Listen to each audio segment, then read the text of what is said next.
Hi, this is Lyn Stoner, and I'm here today with Kevin Cashman, author of Leadership from the Inside Out, best-selling book, and who's now coming out with the third edition of it.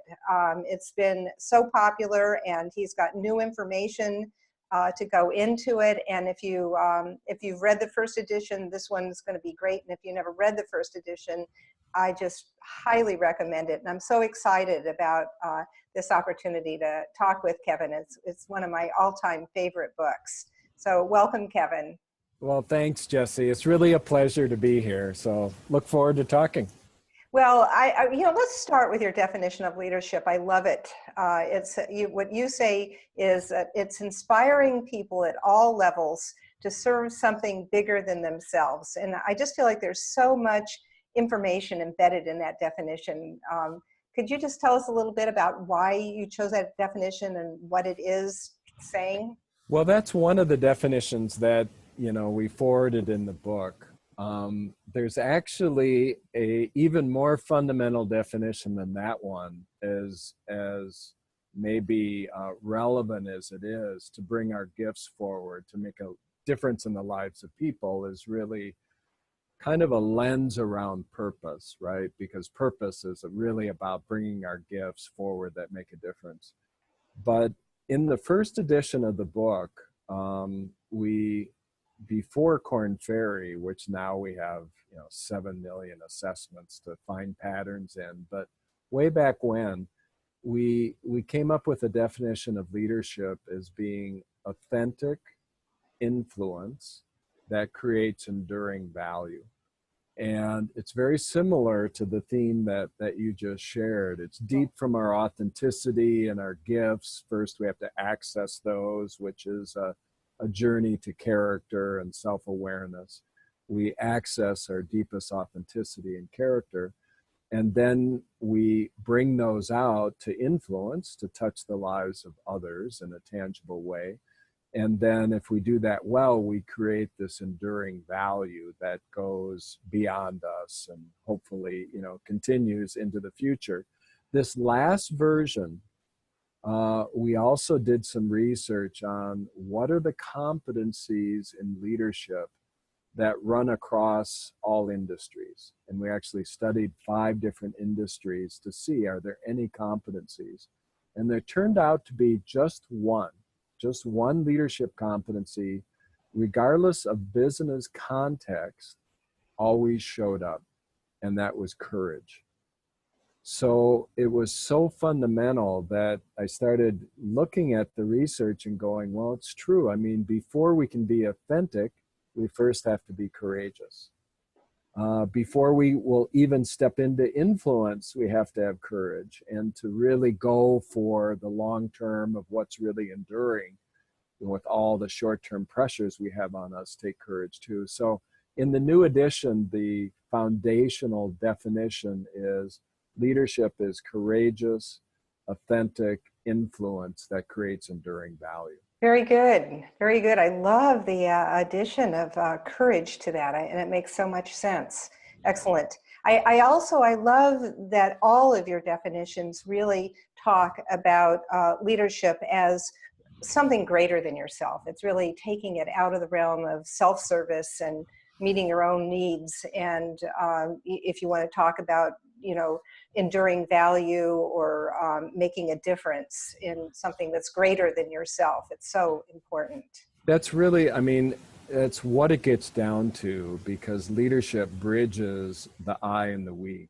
And it's really, how does the authentic I really serve the broader we? Sometimes we say leadership changes everything. In business, we talk about return on investment and share price and, all of these external definitions, but those are all the end of leadership, the outcomes of leadership. They're not the cause. And leadership is the cause of changing everything. But what's foundational and really, really important is that while leadership changes everything, it can change everything for better or for worse. Mm-hmm. It has that power. It's not satisfied with the status quo. So therefore, if it changes everything, how character driven is it? How service driven is it? How purpose? How much is it thinking beyond itself? Because if it's not, it will change everything to serve ourselves. And that's part of the story of leadership that we're seeing play out in the world now. I'm so glad you said that, because I've been doing a lot of thinking about that also, that leadership in and of itself is neutral. Yeah. And we see all these definitions of leaderships, you know, and it's like servant leadership, and they're adjectives actually that make it sound like leadership is something that's good, but it's not inherently necessarily good. It's Yeah, it for sure it wants to change things. It's this impulse yeah, to change and go beyond what is, because management is kind of holding on to what is, maybe improving what is, being safe and careful with what is. So leadership is that impulse to, I think, change what is, but then the question is, change for what? right. And that's where the values and character come in. And I think intentionality, Yes. which is why your book is so powerful. I mean, and without going into all the details, there's so much opportunity. You're not just talking at people, you're giving them an opportunity to really reflect on these and integrate your ideas. I'd like to just understand a little bit more about what you mean by leadership from the inside out, because you say it's not about just focusing on the inside. It's actually, I'm going to let you say more rather than me. Yeah, yeah. I think for years, leadership has been seen to be more on the outside, right? More in terms of results and, you know, all the financial metrics and so on that can happen. So when we wrote Leadership from the Inside Out, it was to tell the other story, not just the outside story of leadership, but the inside story. So we wrote the book based on what was missing in leadership development. What was missing was how to grow the whole person in order to grow the whole leader. So the book was all about leadership from the inside out, but leadership is also from the outside in, right? What are the needs of customers? What are the needs of the world? How am I showing up in the world that I intend to serve, but I don't show up as serving? Right? So there's that gap between, sometimes there's gaps between intentionality and, you know, how our behavior shows up too. So sometimes we need that feedback from the outside in to go, oh, I missed that. Someone's more aware of us than we are of ourselves. So now we view it as an infinity loop. And if you imagine leadership from the inside out on one side and leadership from the outside in on the other side, and then it's a constant dynamic between the inner and the outer, because at any moment in time, you know, sometimes, you know, the outside is there to instruct us, and then we have to process that inside, or sometimes we have to rely on our inner character versus our outer popularity. And so there's always that dynamic. Yeah, I mean, you make me think about breathing. I mean, that's what actually keeps us alive. You know, we Yeah. breathe in, take in Yeah, what's on the outside, and then what we breathe out depends on what we've breathed in, actually. exactly. So, Exactly. right, and that's what aliveness is about. So you say there's 8 areas of mastery, and there's, you know, they're all really important. And in your book, you go into each of them in more detail. I'd love to dig into a couple of them with you for this, Great. and then people who want to know more can go to the book and learn about some of the others. One of them in your new edition is you've added story mastery, and you say that it's the language of leadership in your book, if I'm quoting you correctly. That's correct. So tell me, what do you mean by that, and why is story mastery important? What is it? Well, I think we're story beings, right? For some reason, as humans, you know, stories are what move us. So stories, you know, as you mentioned, are the language of leadership, meaning stories have the unique ability to move our heads and our hearts at the same time to go for something very important. And, you know, from cave paintings to multimedia, social media, at the core, it's all about story, human drama, values, learning, and so on. And we've all seen different leaders use stories well or not use stories. In the book, we talk about a little story called The Tale of Two CEOs, where we were working with two different CEOs. One was very adept in stories, and one was very early in his use of them. So one CEO gets up and talks about, these are our 5 values. They're so important. But it's flat. It's unemotional. And he just lists them out. And the group is just, 2,000 people going, what are we doing?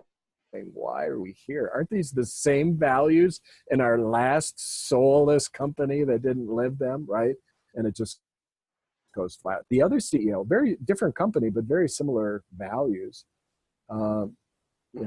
uses a story in value 1 to illustrate what,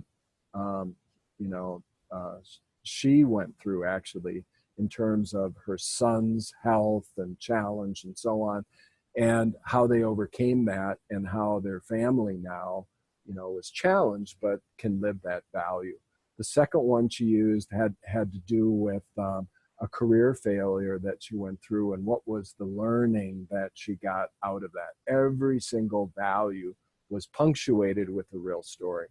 So stories that have deep authenticity and deep relevance to others are the stories that inspire. And not all stories have that intersection, but in the book, we guide people.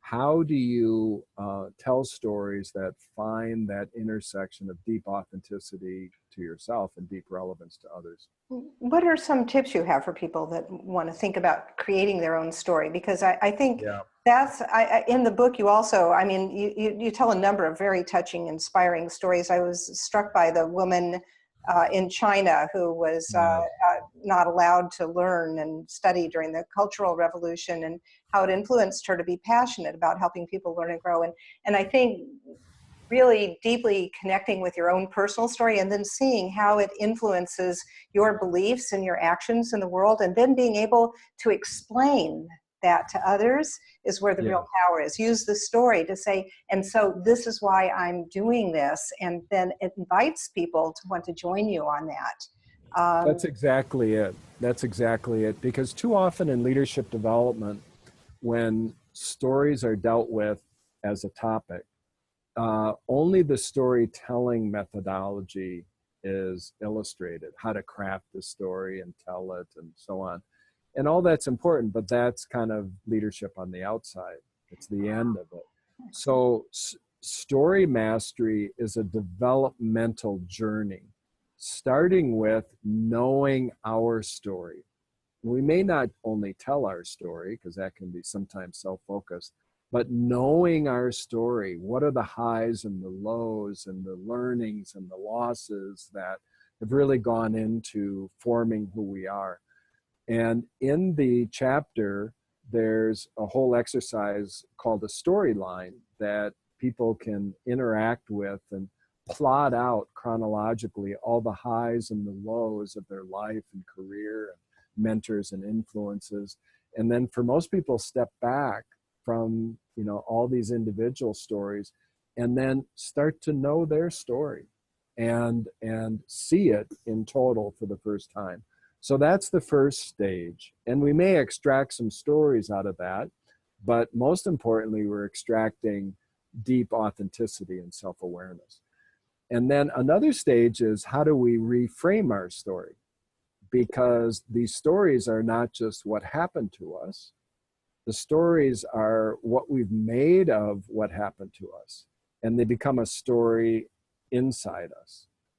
And then do some of those stories no longer serve us? Some of those stories that we've internalized about life need to be reframed, in a sense, need to be reauthored, which is really the journey of authenticity, is reauthoring our story so that we can really go forward more as a whole person. So there's know the story, reframe the story. Then there's express the story, and that is about how do you tell them that They don't become overly self-focused or overly relevant to others, but not real for us, which is manipulative.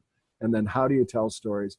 And then it culminates with, you know, all of us, when you get close enough to our stories, they read like a novel.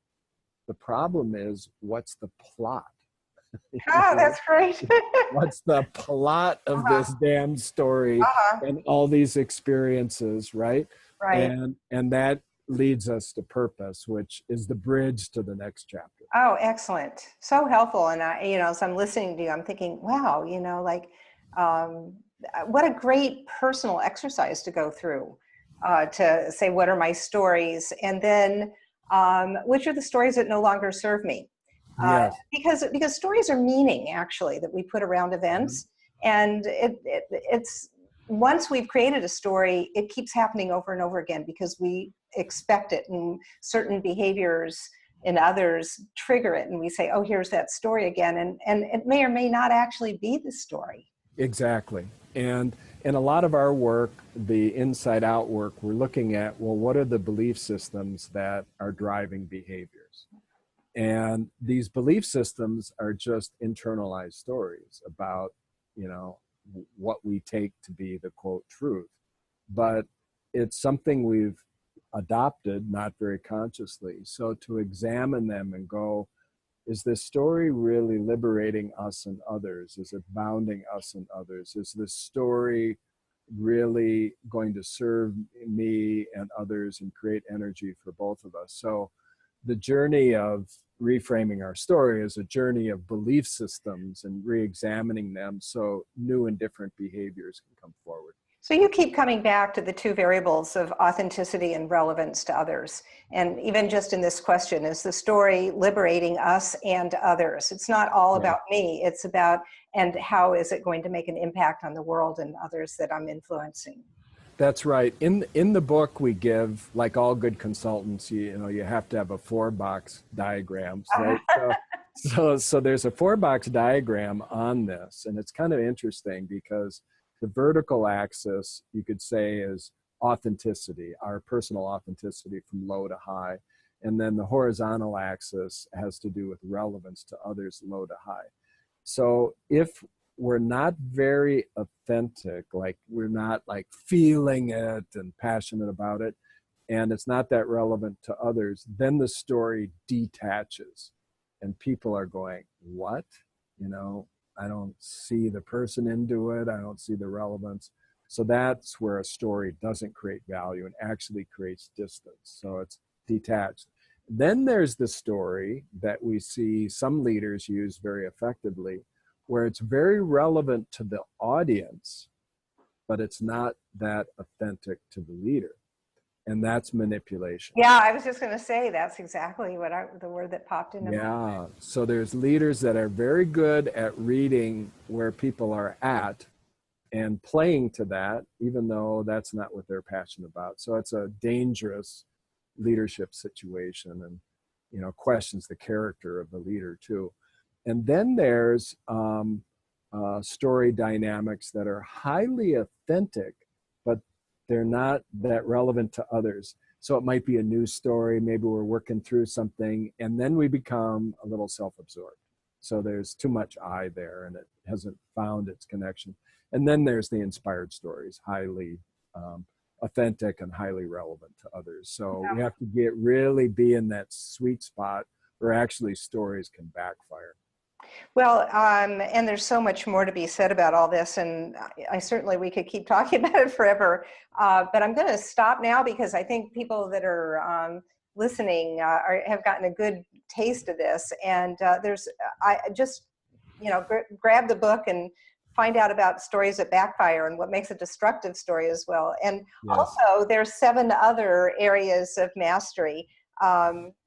And we don't have time to go into all of them, and hardly time to go even more into one of them. But I would like to just spend a minute or two before we wrap this up on resilience. I was struck that your research said that 92% of the CEOs that you surveyed see this as most challenging for them. And I'm curious why, what that is. What do you mean by resilience? Yeah. challenging Yeah, about we asked them, you know, looking at the 8 areas of mastery, which are the most relevant, and most of them said, you know, purpose and interpersonal, or personal leadership and interpersonal were the most relevant. But resilience was the most challenging. And when with the people we work with, and they're running large companies, and you know, often public companies, they have all these quarterly pressures, they have global travel, you know, 24/7 demands.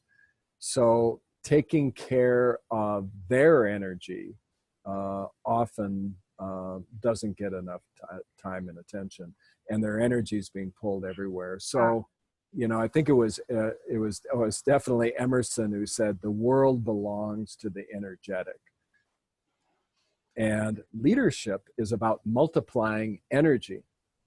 And so the challenge of resilience is one of managing and taking care of our energy, and such that we can multiply energy in others. Because another way to look at leadership, and I guess life too, is nothing happens, you know, in leadership without human energy. So we have to take care of our energy for our own sustainability, and we need to multiply it in others, because it's the animating force of strategy, and everything that happens in an organization is all based on human energy. So the resilience chapter really tries to help people look at what are all the different dimensions of getting their energy back. What are some practices they used to do that maybe they need to incorporate? What are some new and different ways to take care of that energy so that they can multiply it in others? such an important message, and such an important thing to be doing, because if all we're doing is giving and we're not taking care of ourselves, we're going to just burn ourselves out. Yeah, absolutely. So excellent. Absolutely. Well, Kevin, I want to thank you so much for your time today. It's just so interesting talking with you, and I'm really excited for the release of your new book. I know it's just going to add so much value.